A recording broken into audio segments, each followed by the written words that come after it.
Hola, ¿qué tal amigos? ¿Cómo están? Muy buenas noches. Yo soy Ezra Chabot y esto es Dinero y Poder. Bueno, pues la Cámara de Diputados decidió aplazar una semana la discusión de la desaparición del INAI y otros 6 órganos autónomos. Diputados del PRI reconocen que el dictamen tiene muchos defectos, como la situación laboral de los trabajadores de esos órganos que serán despedidos y el impacto presupuestal que habría que tener para la indemnización. Nos acompaña aquí en el estudio de Dinero y Poder Adrián Alcalá, comisionado presidente del Instituto Federal de Acceso a la Información y Protección de Datos Personales, el INAI. Buenas noches, gracias Adrián por estar aquí con nosotros. Al contrario. Claudia, Ernesto, buenas noches. Ezra, ¿cómo A estás? ver, Buenas noches. hay un proceso para pues, incorporar las funciones del Instituto de Transparencia directamente ya a un órgano centralizado. Tanto con ustedes en el INAI como COFESE, como pues todo lo que de una manera se estableció originalmente como un mecanismo de vigilancia, de intentar vigilar las acciones del Estado, pasaría a control del propio gobierno. Ahora, ustedes como INAI, ¿qué es lo que de alguna manera podrían plantearlo? Porque lo cierto es que pues, esto ya se aprobó en términos constitucionales y no podría ser revertido. Bueno, nosotros, Ezra, gracias por la oportunidad, muy buenas noches, gracias, qué gusto saludarles. Nosotros lo que hemos insistido es en la importancia que tiene que el derecho a la información y de protección de datos personales, más allá de que no desaparezca, que la garantía tenga una autonomía y tenga una independencia del poder público, del poder ejecutivo, del poder legislativo, del judicial, que no dependa de ninguno, y el modelo es un órgano constitucionalmente autónomo. ¿Por qué? Porque de esa manera es como aprendimos entre el año 2002, la sociedad mexicana, y también quienes nos dedicamos a esto, y al 2014, en la importancia de que el derecho no estuviera heterogéneo, que si no existieran reglas homogéneas, reglas claves, porque se trata de dos derechos fundamentales, el de protección de datos personales y el de acceso a la información. Hemos insistido nosotros, seguiremos insistiendo. Este espacio para nosotros lo vemos como un ámbito positivo porque creemos que los legisladores, que es en Cámara de Origen, los diputados, pueden reflexionar sobre el impacto que tendría. El impacto que dice el dictamen sería que serían trasladadas las funciones de revisión o de los mecanismos de revisión a la ya aprobada Secretaría de Anticorrupción y Buen Gobierno, y que lo mismo sucedería, pero que se le daría a las contralorías de cada órgano o de cada poder estas funciones. Esto, por supuesto, que es una situación regresiva al derecho a la información y a la protección de datos personales, y eso es lo que nosotros seguiremos insistiendo en las instancias. Gracias, Ezra. Adrián, el derecho a saber y el derecho de acceso a la información, la rendición de cuentas, ayer fueron descritas por J. Robinson, el Premio Nobel de Economía, como una de las instituciones más importantes de un Estado democrático. En su libro ¿Por qué fracasan las naciones? Habla de lo importante que es la rendición de cuentas y la transparencia. Además del tema de los derechos de los trabajadores, ¿cómo se va a garantizar ahora, siendo de alguna manera juez y parte, cómo se va a garantizar el derecho a la transparencia? Claudia, me encantaría contestarte esta pregunta y también, por supuesto, al público, pero no hay claridad. El dictamen únicamente dice que se trasladarán las funciones a estos órganos, pero no hay claridad. Es lo que les pedimos nosotros a los legisladores, que hagamos una pausa en el camino y que se establezca desde la Constitución cuáles serán estas reglas, o por lo menos bases generales, para que luego queden en esta legislación secundaria que, según el propio dictamen, tendrán 90 días naturales. También les hemos dicho a los legisladores que el plazo es muy corto, es muy poco tiempo para volver a diseminar todo el andamiaje que tanto tiempo nos ha costado como mexicanas y mexicanos. Yo pensaría que la ley general establezca procedimientos, pero no sabemos si va a ser, al menos en la nueva secretaría, se va a hacer un órgano colegiado, como antes era el IFAI, que era un descentralizado, Administración Pública Federal. En este caso, de acuerdo con el dictamen, tendría que ser quizá a lo mejor un desconcentrado, un descentralizado sectorizado. No sería lo ideal, yo digo que sería en todo caso un descentralizado, no sectorizado, para que tuviera esta independencia. ¿Y por qué descentralizado? Porque le permite tener un patrimonio propio de la propia institución, que existan reglas claras para todos los sujetos obligados en responder, en el tiempo para responder, los momentos en los que se va a quejar, pero tampoco tenemos definido si será una subsecretaría, una dirección general, una dirección de área. No hay reglas claras. Eso es lo que pedimos. perdón, me encantaría contestar la pregunta tal cual, pero lo cierto es que vivimos en una laguna legislativa. ¿Qué es lo que les pedimos a los legisladores? Pausa, reflexión y construyamos juntas y juntos, no solamente el INAI, los comisionados, las comisionadas, sino también sociedad civil, periodistas, academia, todos que nos ayuden precisamente a construir el mejor modelo. Sabemos que México está cambiando, se está reinventando la República. Hemos sido testigos este mes, bueno, pero en 2 meses, de esta nueva legislatura que se está reinventando, pero démosle a los mexicanos y a las mexicanas un modelo de garantía.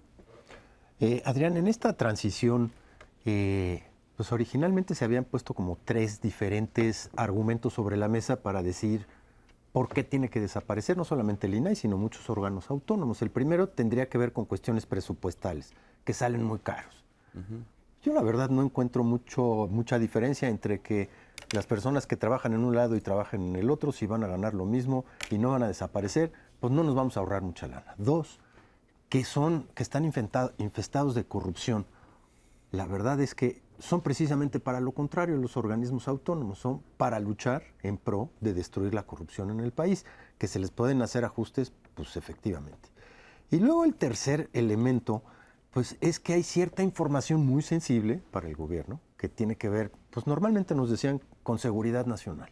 Y bajo ese pretexto, pues entraba todo prácticamente, lo que ellos quisieran o no. ¿Encuentras algún otro argumento para sostener por qué tiene que desaparecer? Esa sería una primera pregunta.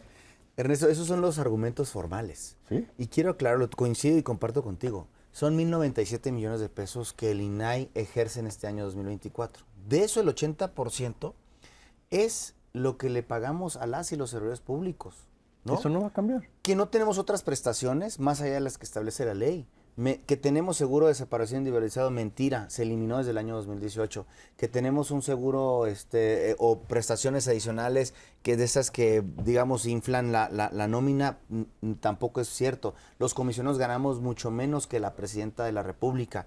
Entonces, si trasladamos estos 1,097 millones de pesos y trasladamos a todas las personas que son poco más de 840 hombres y mujeres, con nombre y apellido, con rostro, realmente el ahorro sería 297 millones de pesos. Pero además hay que sumar también que tenemos un compromiso financiero, que es el arrendamiento del inmueble, el arrendamiento financiero. Todavía se deben aproximadamente 220 millones de pesos de capital insoluto. Entonces, ¿cuál sería el ahorro? ¿En dónde sería el ahorro? Respecto de la corrupción, hay señalamientos en ese sentido. La Auditoría Superior de la Federación, todas las cuentas públicas las tenemos aprobadas, a excepción de una en donde tenemos solamente 1.5 millones de pesos en observación, que estamos en el proceso legal de solventación, aclaración con la Auditoría Superior de la Federación. Pero hasta ahorita, hasta este día 14 de noviembre, yo no tengo conocimiento de una denuncia por hechos de corrupción en contra de un funcionario público determinado, entiéndase comisionado o comisionada, ni tampoco en contra de la institución que esté en la Fiscalía Anticorrupción. Respecto a la información sensible, es que nosotros servimos para eso, para revisar que la información que se pueda ostentar como seguridad nacional la podamos revisar. Y afortunadamente los mexicanos tienen todavía una instancia respecto a esta información, pues porque no va a comprometer nuestra integridad como Estado, que es el recurso ante la Corte, pero que se ha abusado del ejercicio de este recurso extraordinario, porque las resoluciones del INAI son definitivas y inatacables, sí se ha incrementado muchísimo. Por ejemplo, esta semana se resolvió en el Pleno y lo expuso a la comisionada Ibarra, un tema que tiene que ver con Pemex sobre un derrame y lo determinan como inexistente la información. ¿Quién va a garantizar en el futuro esa situación? Ahora, a ver, ejemplos claros de lo que podríamos llamar la acción de la transparencia. Porque alguien dice, bueno, está bien, que se sepa, etcétera, de repente pues detectan que hubo corrupción en tal lugar, pero el INAI no tiene pues los dientes como para sancionar. El problema aquí radica en que, está bien, un órgano de transparencia te puede mostrar que hubo desvíos o que hubo algún tipo de irregularidad, pero no son los que ejercen la acción. Entonces parecería ser que, bueno, pues suena como al derecho al pataleo, ¿no? A decir, ay, mira, sí se lo están volando y nosotros no podemos hacer nada. Sí, a ver, el modelo, esto es lo que tendremos que haber platicado o conversado en un ejercicio de Parlamento abierto durante todo este año. ¿Cómo mejoramos la institución? Efectivamente, el INAI determina que se entregue la información y posteriormente determina que hay un incumplimiento si el ente público no entrega. Pero luego entonces le trasladamos la responsabilidad, porque así está la ley, al órgano interno de control. ¿Por qué no le preguntamos al órgano interno de control de las resoluciones que enviamos, cuántas y cuál ha sido el procedimiento? ¿Dónde están los servidores públicos sancionados, amonestados, etcétera? Creo que tendríamos que ir hacia allá, hacia fortalecer esa situación. Nosotros tenemos, si bien es cierto, también una misión social, porque resolvemos asuntos que a las personas en particular le pueden transformar y le transforman la realidad cuando se entregan las semanas cotizadas. Entonces, ¿por qué el Instituto Mexicano de Seguro Social no le entrega las semanas cotizadas? O el expediente clínico, ¿por qué el doctor o la doctora no le entregó el expediente clínico? Es decir, tenemos esa utilidad social también, misión. Quisiera hablar un poco de cómo llegamos hasta aquí, de cómo el tema del patrimonio será un tema muy complejo, lo que se perdió, porque se perdió la confianza. Sí, tuvimos temas como las tarjetas American Express, tuvimos temas como abusos, tuvimos temas en algún momento que se olvidaron del enfoque ciudadano.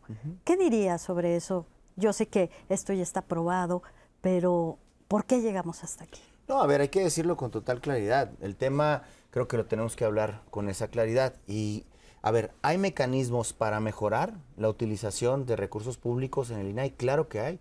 De hecho, a mi llegada como presidente el 10 de diciembre del año pasado, propuse a mis compañeras y me acompañaron, valga la redundancia, en el sentido de modificar mecanismos para controlar mejor el ejercicio del gasto público. No somos perfectos, somos perfectibles y hacia allá vamos. Es decir, ese uso que se dio de indebido a las tarjetas ya está reparado, está en el curso la averiguación ante el propio órgano interno de control, ante las autoridades correspondientes, pero creo que Aún se fueron de viaje. ¿Mande? Aún se fueron de viaje. A ver, los viajes están públicos todos y todas son comisiones tanto nacionales e internacionales y están soportadas con un oficio de comisión, con una invitación, con participaciones, con testimonios que están disponibles para que la gente los pueda revisar. Oigan, que a lo mejor tendríamos que disminuir esas partidas, totalmente de acuerdo, pero México hoy, el INAI preside 5 grandes redes internacionales. La Red Iberoamericana en materia de protección de datos personales. La Asamblea Global de la Privacidad, que reúne a todas las autoridades del mundo en materia de protección de datos personales. En la Red de Transparencia Latinoamericana. La Conferencia Internacional de Comisionados de Acceso a la Información y la Red por la Integridad. Esto, pues no lo hemos ganado con el paso de los años, pero que si la situación no requiere quizá a lo mejor la presencia física, pues adelante, eso lo podemos rehacer. Pero eso, para deshacer una institución, cuando están solventadas esas observaciones, ¿no? Yo sé que para los ojos de muchos ciudadanos, de muchas personas, es lastimoso. Bueno, vayamos hacia una reorganización, reajustémonos, ¿sí? Pero tampoco que el INAI o que las personas pierdan al INAI por esta situación, ¿no? Y que tengan que pagar, o sea, las personas que sean servidoras públicas o que hayan sido personas servidoras públicas, pues que se les castigue, que se les imponga el procedimiento correspondiente, administrativo o penal que sea correspondiente por el uso indebido de recursos públicos. Oye, Adrián, ¿y qué va a pasar con todas esas representaciones internacionales? Chao, con la desaparición del INAI, ya las 5 cargos que teníamos, adiós. Adiós. Bueno, Oye, y la participación en el INE. También, no, en el INE, en el Centro Federal de Conciliación y Arbitraje, porque tenemos un asiento en el Consejo Consultivo, en el Comité de Mejora Regulatoria a nivel federal, a nivel nacional, en el Sistema Nacional Anticorrupción, en el sistema de fiscalización, en muchos sistemas, en muchas instancias que el INAI tiene una representación, la transparencia pues no tendrá un lugar en esos consejos. Incluso en el tema de pues el Tratado México-Estados Unidos-Canadá, el tema de órganos de transparencia está ahí presente, ¿no? Claro, y es una problemática. Con órganos de transparencia que tengan autonomía e independencia, que si bien es cierto, no dice el nombre del INAI, lo dice, pero también otro tema, que muy pocas veces lo abordamos, es el tema medioambiental, el impacto que tenemos. Estamos viendo crisis medioambientales y el acuerdo de Escazú es un acuerdo firmado y adoptado por México que suscribió el presidente Andrés Manuel López Obrador, que establece precisamente la obligación de contar con instancias que garanticen el derecho a la información en este tema. Expresidente, pero ¿convino o no convino que juntaran a todos y desaparecieran a todos al mismo tiempo? Esa visión y esa respuesta creo que la tienen que tener los legisladores. Desde mi punto de vista, no, porque cada órgano tiene derechos que tutelar de manera independiente. La COFESE, el tema que todos tenemos un libre comercio. El IFT, temas que todos tenemos, un espacio, y el derecho a Internet, entre otras cuestiones. Nosotros, el derecho a la información, el derecho a la protección de datos personales. Creo que tenemos que ser tratados de diferente manera, tratar como un principio fiscal, igual a los iguales y desigual a los desiguales. Bueno, pues ahí está, veremos todavía qué sucede. La próxima semana tendrá que decidirse, y si es una decisión bastante complicada, por un lado para procesar, y por otro lado, por supuesto, para tratar de reconstruir un modelo totalmente diferente que quién sabe cómo vaya a funcionar. Adrián Alcalá, presidente del comisionado del INAI, muchas gracias por estar aquí con nosotros. Al contrario, Ernesto, Claudia, muchas gracias. Muchas Vámonos a gracias. una pausa. Esto es Dinero y Poder.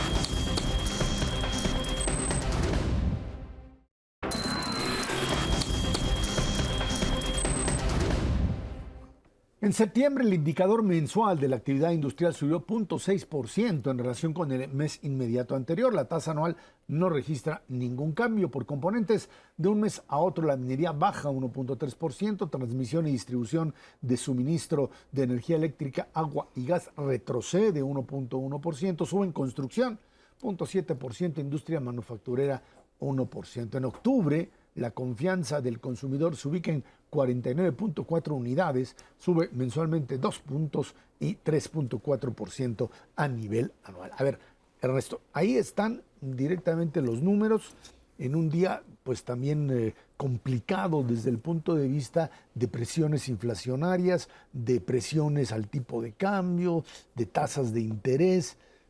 ¿Cómo cuadramos esto? Pues con mucha dificultad, Esra. La verdad es que se antoja un panorama difícil. A ver, destaco una cosa de lo que acabas de decir. No creció la industria. O sea, que no observara cambio quiere decir tasa de crecimiento cero. Bueno. Y cero es a tasa anual nos habla de una desaceleración muy importante de un sector trascendente. Dentro de ese sector hay 4 componentes.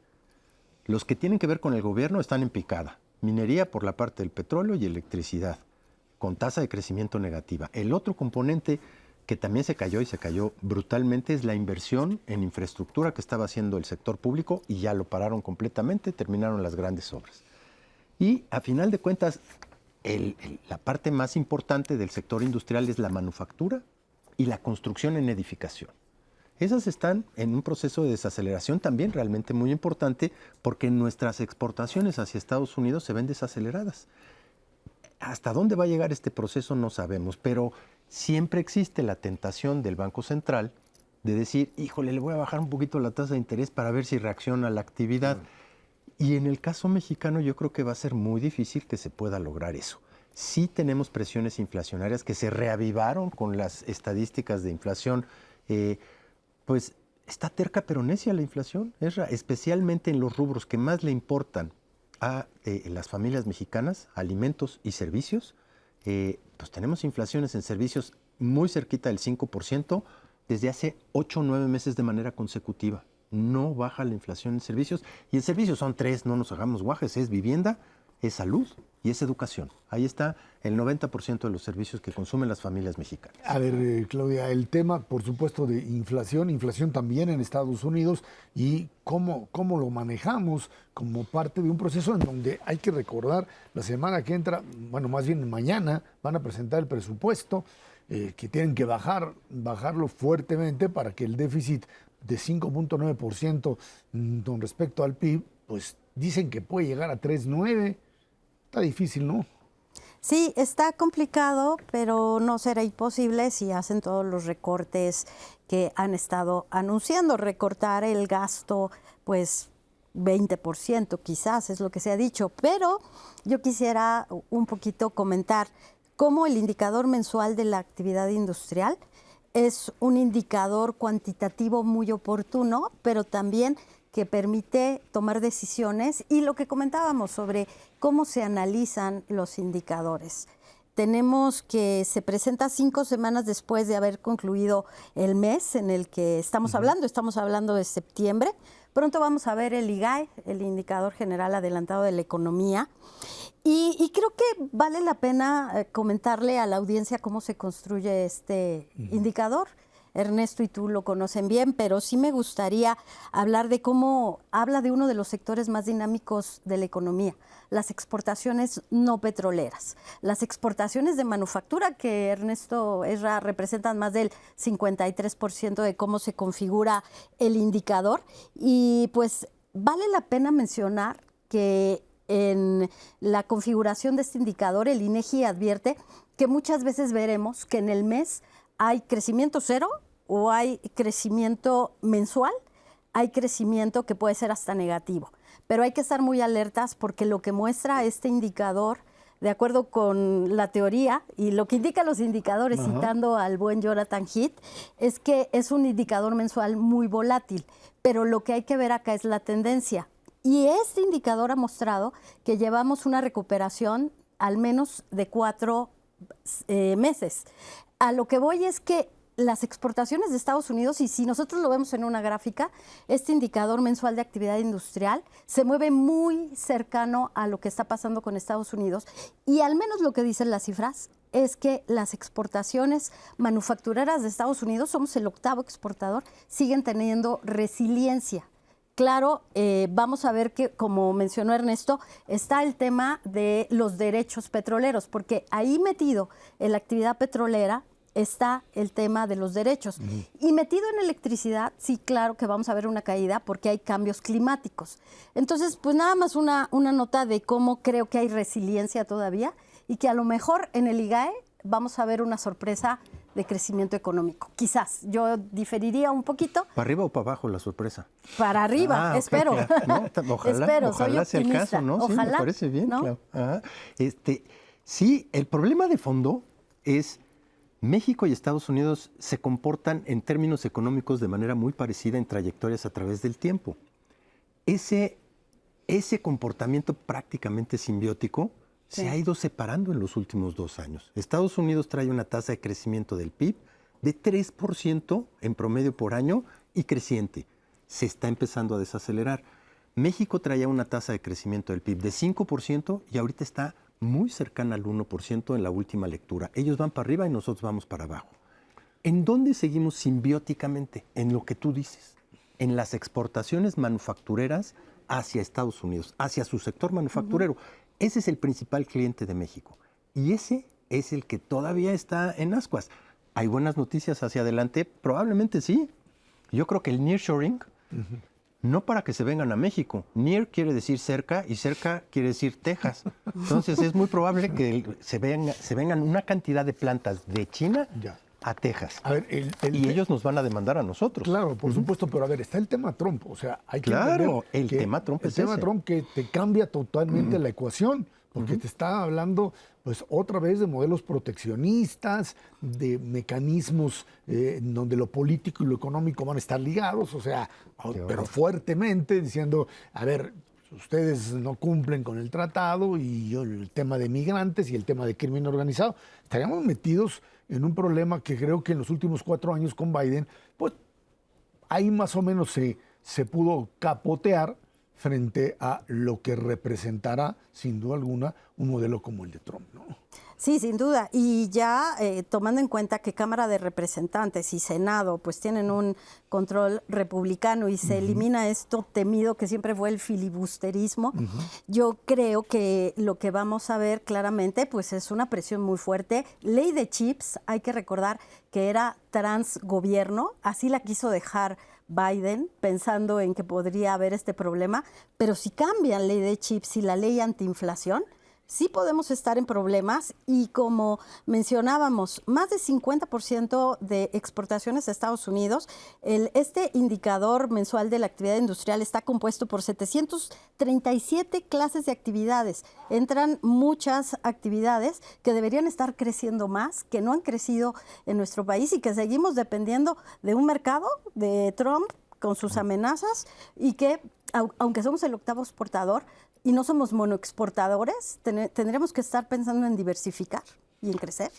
Sí, si Trump cumple lo que ha venido anunciando y nos establece un arancel general de 20%, México no va a tener opción más que establecer un arancel proporcional. Yo creo que eso obviamente nos perjudica a las dos economías. Yo creo que no lo van a hacer generalizado del lado de Estados Unidos, va a ser particular, dirigido y específico, por ejemplo, a los automóviles chinos, que me parece una locura. México no exporta a Estados Unidos automóviles chinos. ¿Qué vas a tasar? Es una locura, no entra ahí. Pero sí a toda la parte de componentes eléctricos, Autopartes. electrónicos, autopartes que sí van a Estados Unidos y que cruzan 16 o 17 veces la frontera para armar un coche. Me preocupa mucho la parte agropecuaria. Si les entra la locura y le empiezan a poner aranceles al aguacate, a frutas, verduras, legumbres y todo lo que exporta México, va a ser un problemón.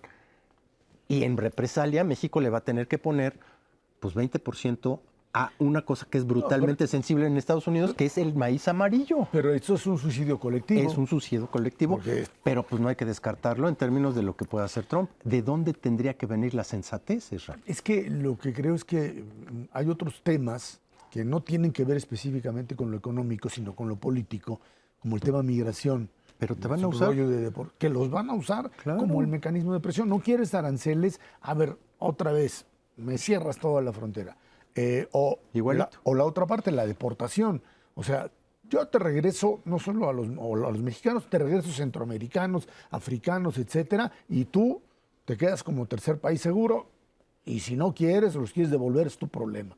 Estamos hablando de un mecanismo no solamente burdo, sino que lo que está haciendo es reafirmar esta idea de un modelo de Estados Unidos no en el pluralismo, sino fundamentalmente en un conservadurismo que los puede llevar directamente incluso a una confrontación mucho mayor dentro de la Unión Americana.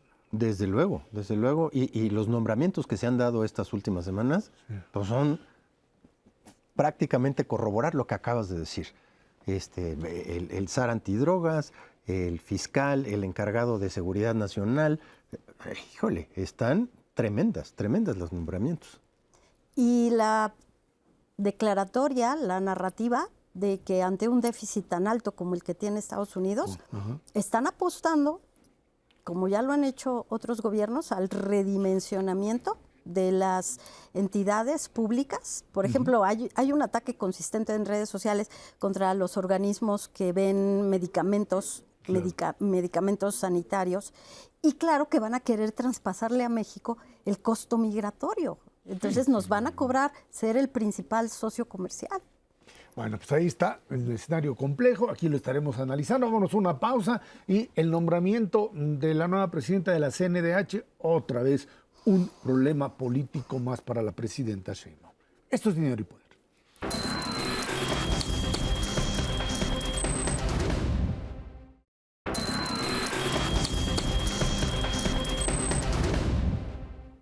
Como cuestión de Estado, el oficialismo en el Senado de la República calificó la reelección de Rosario Piedra al frente de la Comisión Nacional de Derechos Humanos. Durante la selección de la terna, entre las 5 que habían sido designadas, no estaba ella, pero de repente entró el senador Javier Corral.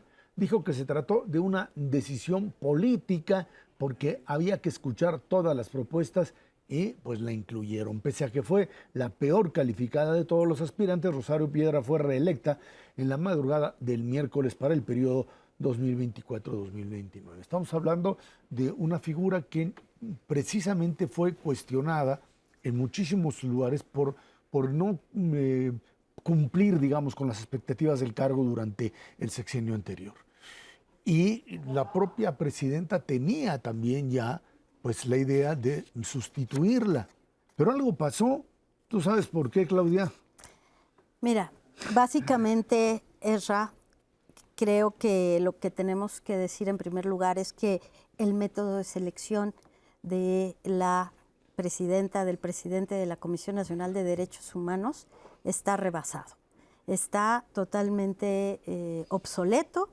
Y que esto no solamente le corresponde ahora a Morena como partido mayoritario, sino sucedió lo mismo con el PRI, con el PAN, y el hecho de que se piense más en la ventaja política que se tiene en una Comisión Nacional de Derechos Humanos, que hay que decirle a la audiencia que tiene como obligación Es un organismo autónomo en donde los ciudadanos, las ciudadanas, podemos acudir en el caso de un abuso de poder por parte de las entidades del gobierno, que se piense más como una instrumentación política de lo que representa este organismo que en los ciudadanos.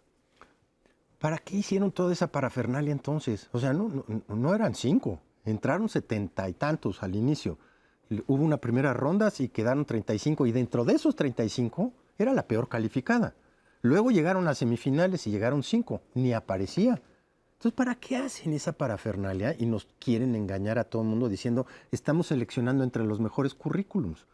Si ya sabían a quién iban a poner y cuál era la decisión política de quién sabe quién, pero yo creo para que, decidir. A mí me parece que ahí el tema político, y por lo que Corral pues, se ve totalmente desorientado, como es natural en él, bueno, pues sí. lo que le sucede es que había dos fuerzas, sin duda alguna. La de la presidenta impulsando a su propia excomisionada, ¿sí?, de Derechos Humanos en la Ciudad de México, y la otra que venía, pues por lo pronto, de la figura de Adán Augusto, o sea, de los controles políticos, tanto en el Senado como en Cámara de Diputados, no importa ahí, pero ahí estaba, y en donde, pues finalmente, lo que se dice en el sentido de, pues, obedecieron a quien tenían que obedecer y se fueron a Tabasco a recibir la orden, o desde allí finalmente lo asumieron. A mí me parece que es algo que la presidenta Sheinbaum no puede volver a tolerar, porque estás hablando fundamentalmente, y ella lo dijo finalmente, bueno, pues es una decisión del Senado, como diciendo, ustedes lo decidieron, ustedes lo asumen, y ahora le tocará a ella, creo, o retomar el control sobre un mecanismo en donde la Comisión de Derechos Humanos o la presidencia de la Comisión de Derechos Humanos tendría que estar siendo designada no en un espacio eminentemente político, no por votaciones, tampoco no estoy hablando de eso, pero sí por un consenso entre distintas organizaciones defensoras de derechos civiles que vean en alguien a una figura representativa que haya tenido cierta experiencia en cargos ligados a este ámbito, y finalmente que eso sea lo que termine por decidir. Siempre habrá una disputa, siempre hay la grilla entre uno y otro, yo no lo digo que no, pero cuando llegamos a ver esto, pues decimos, prácticamente estamos jugando a peleas de poder sin que exista realmente una intención clara de nombrar a un profesional en un espacio como este, Claudia. Sí, hay una buena noticia, que lo que vimos una vez más en el caso de la candidata que se menciona como cercana a la presidenta Sheinbaum, Nayeli Ramírez, es una candidata profesional que demostró con datos y con trabajo que era la mejor calificada. Es una buena noticia, me parece, porque vemos a una presidenta que no está jugando el mismo rol.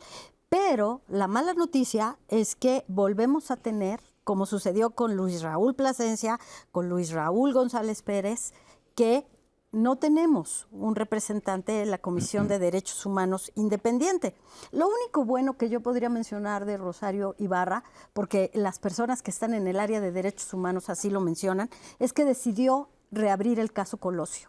Lo decidió reabrir y eso es un punto a su favor. Pero fuera de eso, señalan que no tuvo buenos nombramientos como visitadores, que hubo una improvisación tremenda, que víctimas y defensores de derechos humanos pueden señalarla como una gestión anodina, que no sucedió y que no les dio la respuesta que esperaban. Y sobre el método de selección, solo decir que hay un dato muy interesante. La Comisión Nacional de Derechos Humanos, y esto lo sé porque en 2022 el Partido Acción Nacional se ocupó de mandar 2 comunicados en donde pedía que no se nombrara a Rosario Ibarra porque no podía participar en la selección o en el nombramiento dentro del Comité de Selección de Consejeros del Instituto Nacional Electoral.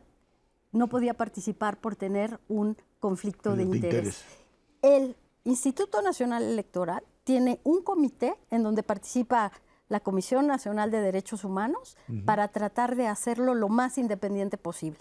Lo que se demuestra es que ahora la Comisión Nacional de Derechos Humanos necesita un mecanismo similar al que tiene el Instituto Electoral. Qué paradójico, ¿no? Es paradójico, no cabe la menor duda. Yo me quedo con dos cosas de esto. Primero, evidentemente sí querían una figura como Rosario Piedra, precisamente por lo anodino, porque no pasó nada durante los últimos 6 años y porque no quieren que siga pasando absolutamente nada. La Comisión de Derechos Humanos en prácticamente cualquier país del mundo es para incomodar. Y lo que no quieren es alguien que los incomode con problemas como los derechos humanos, especialmente cuando tenemos un proceso de militarización fuertísimo en el país. Y dos, me preocupa mucho que el equipo de Claudia Sheinbaum, la presidenta, la deje sola en estas cosas. Alguien tiene que sacar el pecho y decir, aquí estamos, presidenta, y nosotros sí vamos a actuar en ese contexto bajo lo que usted nos está señalando. ¿Dónde está ese equipo? ¿Dónde está la secretaria de Gobernación para decir, esto no estuvo bien? ¿Dónde está la parte política de apoyo a la presidenta de la República? Porque si esto es un caso específico en donde ella ya se había manifestado, ¿cómo serán los demás? ¿Hacia dónde? ¿Qué más podemos esperar? Yo creo que en todo caso estamos hablando pues fundamentalmente de lo que originalmente se planteó como una división dentro de Morena entre los leales supuestamente a la presidenta y los leales al expresidente, y que pues finalmente queda claro que una figura como la de Ana Augusto, con expresiones verdaderamente fuera de lugar, terminaron por imponer a esta figura que pues no es defendible, o sea, no incluso Claudia decía, los otros comisionados, creo que en este caso se llegó a un extremo de alguien que simple y sencillamente pues no hizo más que lo que le dijeron lo que tenía que hacer. Y creo que eso es algo que no le beneficia, ni por supuesto a ella, pero tampoco a la propia presidenta, ni a México como tal. A ver, cuando una Comisión de Derechos Humanos le pide o da recomendaciones, bueno, pues un sistema democrático lo que te dice es acéptalas, ver, checa, analiza, responde, si no es cierto, dialoga, etcétera.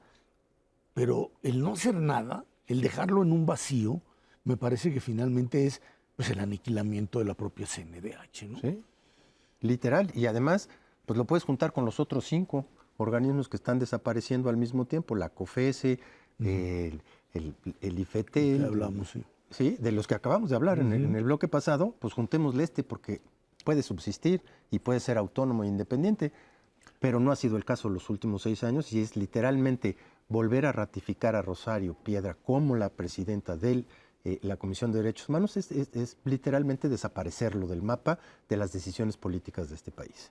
Sí, solo mencionar, Esra, que González Pérez, que fue el responsable de la comisión durante el gobierno de Enrique Peña Nieto, quizás fue peor. Nunca tocó. Oscurísimo. Oscuro, nunca tocó al ejército. La actual y la ratificada presidenta de la comisión ha tratado de desempolvar expedientes de esa época del ejército, pero parecería más como un curarse en salud de que sí estoy observando al ejército. Ya. Y me parece que lo que comentábamos de la presencia del Estado mexicano ante la Comisión Interamericana de Derechos Humanos, que se alabó al Estado mexicano por responder, por estar en esa audiencia en donde fueron los ministros, los jueces que no estaban de acuerdo con la reforma al Poder Judicial, se alabó la presencia. Ahí se necesita una Comisión Nacional de Derechos Humanos fuerte, representando a los mexicanos, ayudándole a la presidencia a escuchar en materia de derechos humanos. Eso también se está perdiendo. Y lo último que diría, se ha impulsado que la Comisión Nacional de Derechos Humanos tenga un ámbito de influencia con las empresas. Y eso también se estaría perdiendo. Entonces estamos dejando ir lo más por lo menos. Sí, prácticamente estamos anulando directamente lo que se había avanzado hasta cierto nivel. Te digo, independientemente de las figuras que lo han presidido, algunas con capacidad, otras que no han hecho nada, pero creo que en este caso habría que haberle dado la vuelta y decir, Rosario Piedra fue el sexenio anterior y hoy pues hay alguien que quiere que esto siga sucediendo de la misma manera. Vámonos a una pausa y de regreso, ahora sí vamos a platicar extensamente sobre los nombramientos de Donald Trump, qué representa cada uno de ellos y de qué manera pueden influir en la propia dinámica de nuestro país. Esto es Dinero y Poder.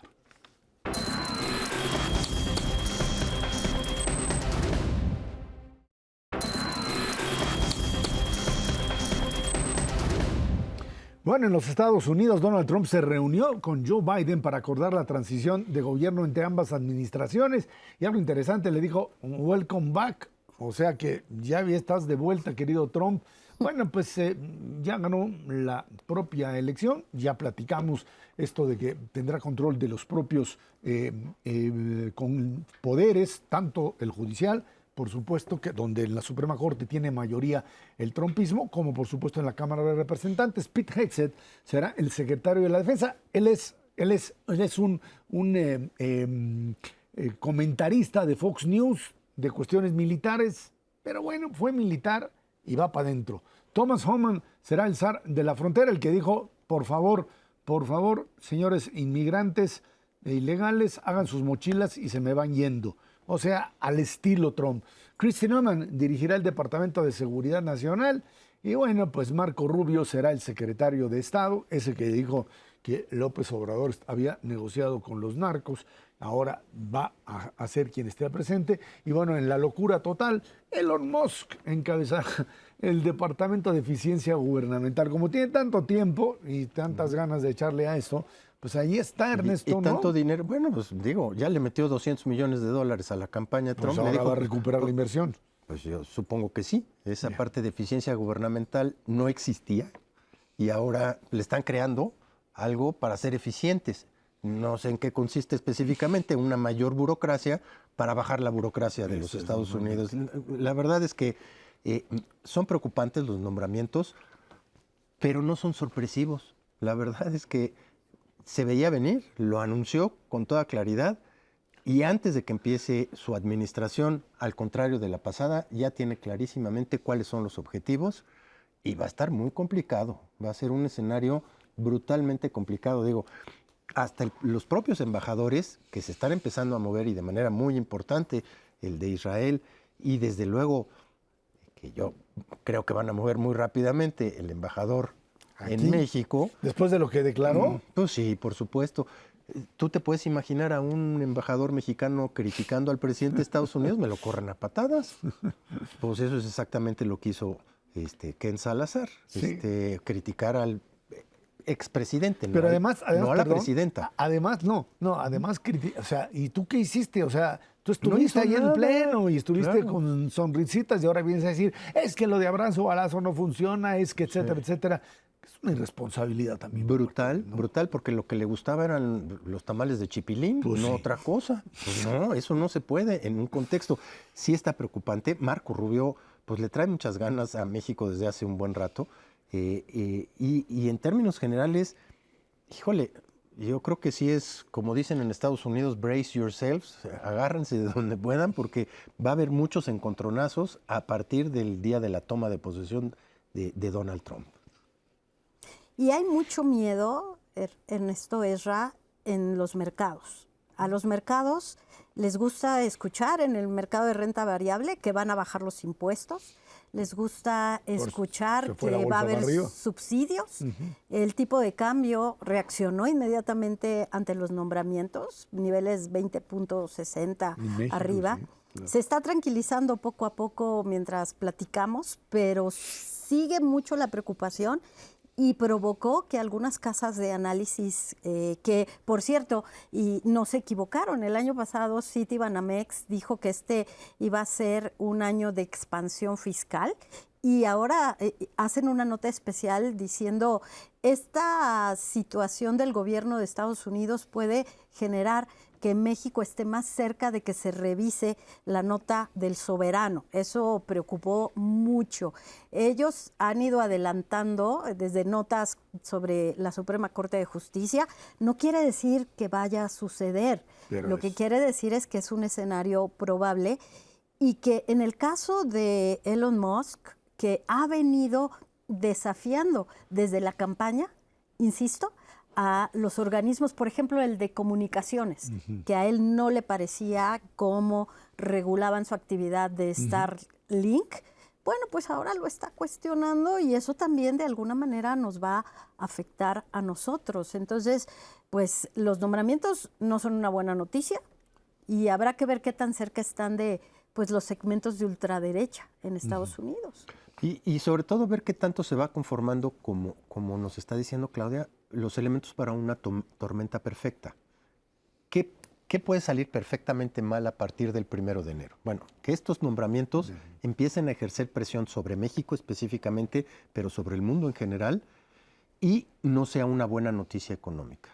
2, que efectivamente no tengamos un programa de egresos de la Federación, que pues, lo analizaremos la semana que entra con detalle, una ley de ingresos creíble.